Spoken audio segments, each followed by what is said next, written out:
Hello friends, आपका math and science का ज्ञान में स्वागत है। आप अगर मेरे चैनल पर पहली बार आए हैं तो मेरे चैनल को लाइक और सब्सक्राइब करना ना भूलें और वीडियो अच्छा लगे तो अपने प्यारे दोस्तों में ज़रूर शेयर करें। जैसा कि मैंने आपको पिछले क्लास में कंपाउंड इंटरेस्ट मीन्स आपका प्रॉफिट लॉस और डिस्काउंट के बारे में बताया था, जिसमें मैंने आपको अलग अलग चीज़ों के बारे में बताया था।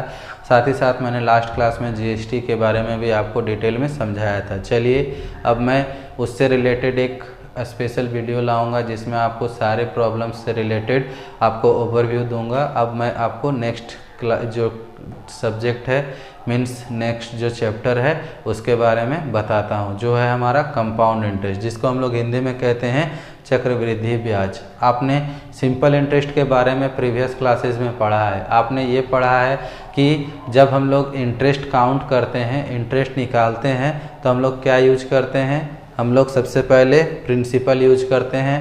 प्रिंसिपल क्या होता है? ठीक है, अगर हम लोग बात कर रहे हैं कि इसका फॉर इंटरेस्ट मीन्स ब्याज के बारे में, फॉर काउंटिंग या फिर काउंटिंग इंटरेस्ट, जब हम लोग इंटरेस्ट काउंट करते हैं, मान लीजिए इंटरेस्ट कहते हैं कि इसको है, अगर इसके बारे में नहीं पता तो आपको ये मैं बता दूं कि जब कोई भी मनी लेंडर बोले तो कोई भी बड़ा व्यक्ति जब किसी छोटे व्यक्ति को कुछ पैसे देता है, उसके बदले वो कुछ चार्जेस लेता है, उसी को हम लोग इंटरेस्ट कहते हैं। जैसे बैंक अगर हमें पैसे देगी, जिसे हम लोग लोन कहते हैं, तो उस लोन के बदले वो हमसे पैसे चार्ज करेगी, जिसको वो इंटरेस्ट कहती है, जिसको हम लोग बोलते हैं रेट ऑफ इंटरेस्ट। तो जब हम लोग इंटरेस्ट काउंट करते हैं तो इंटरेस्ट काउंट करने के वक्त हमारा बेसिकली 3 पॉइंट्स होता है। पहला पॉइंट है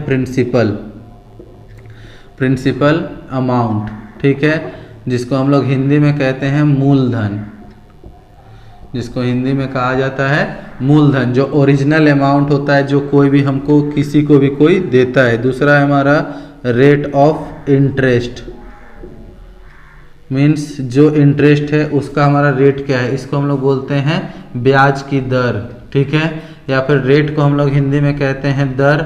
और इस पूरा सेंटेंस को अगर हम लोग लिख रहे हैं, इसको हम लोग दर बोल सकते हैं, या पूरा अगर बोलेंगे तो क्या लिखेंगे? ब्याज की दर, ठीक है। और लास्ट हमारे पास तीसरा जो आता है, जो सबसे इम्पोर्टेंट चीज़ है, वो है टाइम, जिसको हम लोग कहते हैं समय। क्योंकि हम लोग जब भी किसी से पैसे लेते हैं तो हम लोग क्या करते हैं? समय लेते हैं, ठीक है, कि इतने समय कुछ हम लोग टाइम उससे लेते हैं कि कितने टाइम्स के बाद वो हमें पैसे को उन्हें लौटाना है। तो जैसे कि सिंपल इंटरेस्ट में क्या होता है कि हम लोग एक ही बार पूरे पैसे को लौटा देते हैं, बट कंपाउंड इंटरेस्ट, जिसको हम लोग चक्रवृद्धि ब्याज बोलते हैं, ये आपका एक ऐसा तरीके का इंटरेस्ट रूल है जिसमें हर एक साल के बाद मीन्स जो भी टाइम आपको दिया गया है उस टाइम के बाद जो पुराना अमाउंट होगा उसमें वो ऑटोमेटिकली एक्स्ट्रा चार्जेस जुड़ना शुरू हो जाता है। तो हम लोग इस चीज़ को समझने के लिए कैसे निकालेंगे? ठीक है, तो कंपाउंड इंटरेस्ट निकालने का रूल होता है, ठीक है, रूल फॉर CI। हम लोग कंपाउंड इंटरेस्ट को शॉर्टकट में CI लिखते हैं। जैसे सिंपल इंटरेस्ट को SI लिखते हैं, उसी तरीके से कंपाउंड इंटरेस्ट को CI लिखते हैं। तो हमारा कंपाउंड इंटरेस्ट काउंट करने का अलग अलग तरीका है, अलग अलग तरीके से हम लोग कंपाउंड इंटरेस्ट निकालते हैं। जो सबसे सिंपल तरीका है वो हमारा है ईयर वाइज, कि किस तरीके से हम लोग ईयर वाइज कंपाउंड इंटरेस्ट को निकालते हैं। उसके बाद हम लोग आगे पढ़ेंगे कि जब कंपाउंड इंटरेस्ट में टाइम जो होगा वो मंथ्स में दिया रहेगा, मतलब 6 मंथ, 4 मंथ्स, 3 मंथ्स, 2 मंथ्स, मतलब अगर आपका मंथ्स में दिया रहेगा तो किस तरीके से हम लोग काउंट करेंगे। तो हम लोग यहाँ पर सबसे पहले रूल नंबर 1 पढ़ेंगे, रूल 1, ठीक है, CI फॉर एवरी ईयर्स, ठीक। हम लोग क्या पढ़ेंगे? CI फॉर एवरी ईयर्स, किस तरीके से हमारा जो कंपाउंड इंटरेस्ट है हर साल निकलता है। तो इसको समझाने का कोई तरीका तो नहीं है, मैं इसे एक क्वेश्चन के माध्यम से आपको समझा सकता हूं कि किस तरीके से हम लोग कंपाउंड इंटरेस्ट जो है ईयरली निकालते हैं, मीन्स एवरी ईयर निकालते हैं। तो सबसे पहला रूल हमारा क्या है? Compound interest for every year. तो इसके लिए चलिए हम लोग एक क्वेश्चन कंसीडर करते हैं। आप इसे लिखने के लिए वीडियो को पॉज कर लेना, ठीक है। क्या है हमारा rule? CI for every year, ठीक है, चलिए अब हम लोग इसके लिए एक क्वेश्चन कंसीडर करते हैं। क्या कि let principal amount is equal to 2000। आपके पास प्रिंसिपल अमाउंट कितना है 2000, रेट ऑफ इंटरेस्ट मान लीजिए 5% का है, और टाइम हम लोगों ने क्या लिया है 2 ईयर्स का।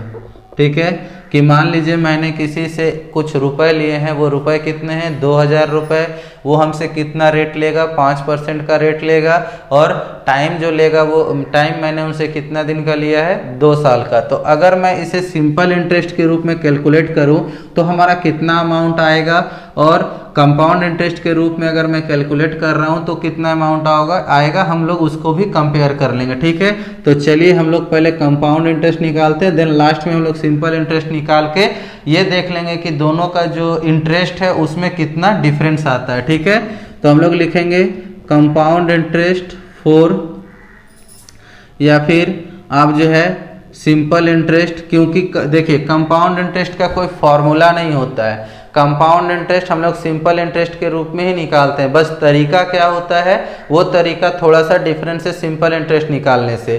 तो चलिए हम लोग पहले कंपाउंड इंटरेस्ट को अच्छे से समझ लें। तो सिंपल इंटरेस्ट क्या हो जाएगा हमारा P into R into T by 100।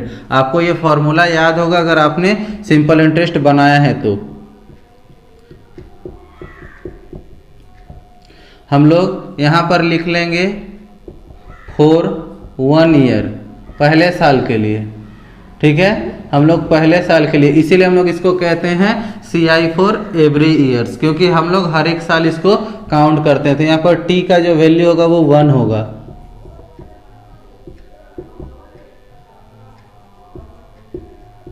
मतलब वो हमसे कितना इंटरेस्ट ले रहा है 40 रुपए।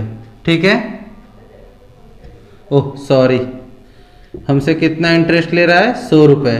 फर्स्ट ईयर का इंटरेस्ट कितना हो जाएगा, तो जो हमारा प्रिंसिपल अमाउंट होगा, मीन्स हम लोग यहाँ पर क्या कैलकुलेट करेंगे अमाउंट, और अमाउंट का फॉर्मूला क्या होता है प्रिंसिपल प्लस सिंपल इंटरेस्ट। तो प्रिंसिपल हमारा कितना है 2000, सिंपल इंटरेस्ट 100 रुपए, मतलब ये टोटल कितना आ गया 2100 रुपीज। ठीक है, अब यहाँ पर जो सबसे मोस्ट इंपॉर्टेंट चीज़ है, जो याद रखने वाली बात है सिंपल कंपाउंड इंटरेस्ट में, कि जो अमाउंट आएगा आपका 1 साल के बाद, वो सेकेंड ईयर के लिए क्या हो जाएगा हमारा प्रिंसिपल हो जाएगा। मतलब इस बार हमारा जो P का जो वैल्यू है वो क्या हो जाएगा ₹2100। यही सबसे मेन चीज़ है कंपाउंड इंटरेस्ट का ईयरली में, क्या कि जो हमारा प्रीवियस ईयर का अमाउंट होता है वो हमारा नेक्स्ट ईयर के लिए प्रिंसिपल अमाउंट बनता है। हमारा फर्स्ट ईयर के लिए अमाउंट होगा 2000, जैसे हम लोग 1 साल आगे बढ़ जाएंगे हमारा जो प्रिंसिपल अमाउंट होगा वो हो जाएगा अमाउंट जो आएगा आपका 1 साल के बाद वो।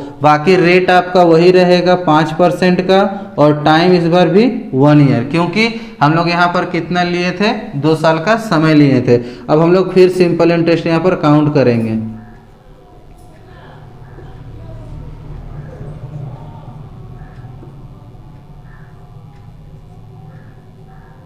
हमारा कितना आएगा ये 105 रुपया, मतलब इस बार अमाउंट कितना आया हमारा 2100 और 105 ऐड कर देंगे 5022, मतलब अगर हम लोग 2 साल के बाद फाइनल अमाउंट जो देंगे उसको कितना देंगे 2205 रुपया। ठीक है, तो हमारा जो इंटरेस्ट आया वो कितना आया यहाँ पर 100 रुपये प्लस 105 रुपये, मतलब 205 रुपये का इंटरेस्ट आया। अगर हम लोग उसको कंपाउंड इंटरेस्ट में अगर उसको पे कर रहे हैं तो हमारे पास इंटरेस्ट कितना आएगा 205 रुपया। अगर इसी चीज़ को हम सिंपल इंटरेस्ट में कैलकुलेट करते तो क्या आता, सिंपल हमारा सिंपल इंटरेस्ट 2 साल का 2000, 5 × 2 बाई 100, मतलब 5 दूना 10, 200 रुपये।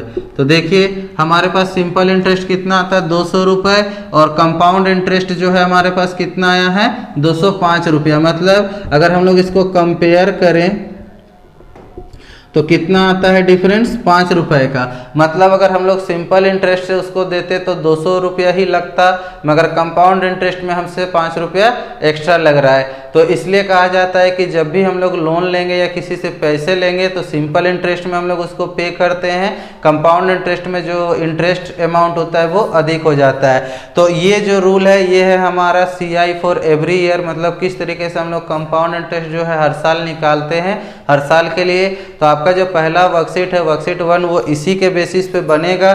तो आप इसे देख लीजिए, अच्छे से समझ लीजिए, वीडियो को पॉज कर करके जहाँ भी आपको परेशानी हो रही है, ठीक है। अगर वीडियो अच्छा लगा हो तो लाइक और सब्सक्राइब करना ना भूलें। अगर वीडियो अच्छा हो और दोस्तों को भी जानकारी मिलनी चाहिए तो वीडियो को शेयर करना ना भूलें। आज के लिए धन्यवाद।